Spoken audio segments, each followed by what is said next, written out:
আসসালামু আলাইকুম। সবাই কেমন আছো? চলে আসলাম নতুন একটা ভিডিও নিয়ে। এখন শেয়ার করব বেগুন দিয়ে কই মাছ রান্না।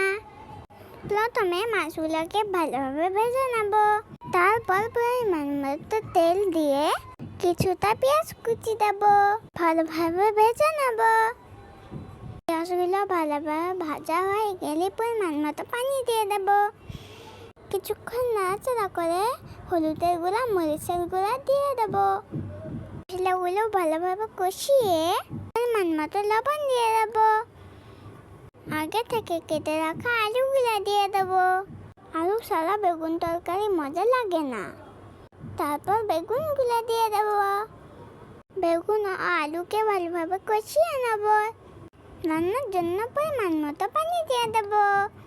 তারপর কয়েকটি আস্ত কাঁচামরিচ দিয়ে দেব।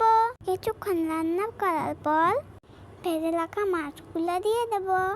আমার ভিডিওটি ভালো লাগলে সবাই লাইক, শেয়ার অ্যান্ড কমেন্ট করে দিও। রান্নাটা এখন শেষের পর্যায়ে চলে এসেছে। এখন কিছুটা ধনিয়া পাতা দিয়ে দেব। রান্নাটা কিন্তু অনেক মজা হয়েছিল। রেসিপিটা ভালো লাগলে তোমরা এভাবে রান্না করতে পারো। এটা হলো আমাদের রান্নার ফাইনাল লুক। সবাই ভালো থেকো, বাই বাই।